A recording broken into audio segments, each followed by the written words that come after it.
Often seen as the black sheep of the Pixar franchise, there's still plenty to enjoy here. At the time of its summer 2006 release, this $120 million sports comedy was the worst reviewed film in the Pixar catalog.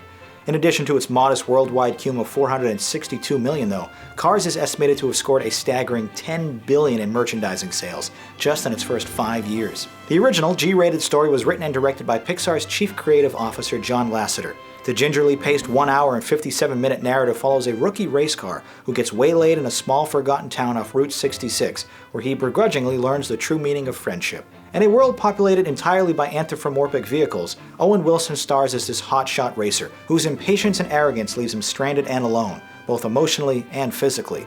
Bonnie Hunt is a Porsche love interest, Larry the Cable Guy a rusted-out tow truck, Tony Shalhoub an overeager Italian Fiat, while George Carlin, Cheech Marin, Richard Petty, Paul Dooley, and Michael Keaton round out the rest of the all-star cast.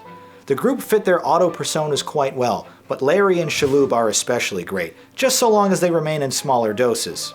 And last but certainly not least, Cars features the late great Paul Newman in his final major film role, as a crotchety old 1951 Hudson Hornet, who serves as a sort of father figure to the small town. After a decades-long career as handsome actor and salad-dressing pitchman, it's honestly a bit depressing to learn that some weird talking car was the last character he ever played. I'll put it simple.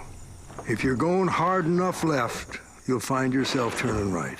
Oh, right. That makes perfect sense. Turn right to go left. Yes! Thank you! Or should I say no thank you? Because in opposite world, maybe that really means thank you.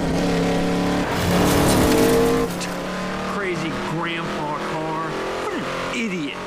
Personally, NASCAR has never been my thing, but for those who are a fan of America's second most popular sport, there's plenty of great references and imagery scattered throughout, including a few great celebrity cameos like Dale Earnhardt Jr., Mario Andretti, and Michael Schumacher. Even car enthusiast Jay Leno voices an automobile version of himself. The most appropriate description of the humor found in Cars is subtle bemusement.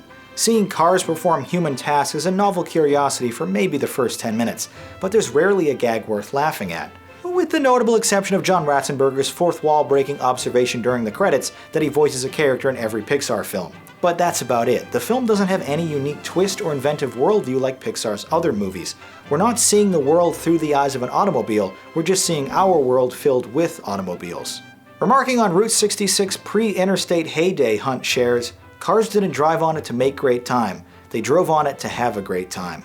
This single line of dialogue might be the film's most effective moment, a poignant reflection on this country's loss of community when small towns were bypassed by bigger and more efficient roadways.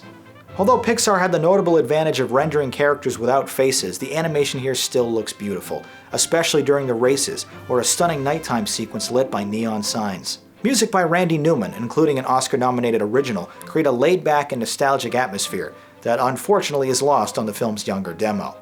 I hesitate to call it disappointing, as Cars is still a pretty good movie, it just isn't a good Pixar movie. Now let's see what you had to say in the YouTube comments.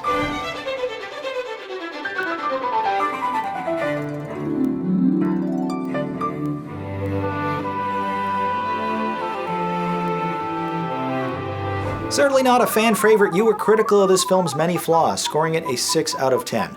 And I agree. Like I said, it's a good film. That does it for this quick excerpt, but if you'd like to watch full episodes of Movie Night and submit your own reviews to be included on the show, please visit the Jogwheel YouTube channel. My name is Jonathan Paula, thanks for watching, and have a good movie night.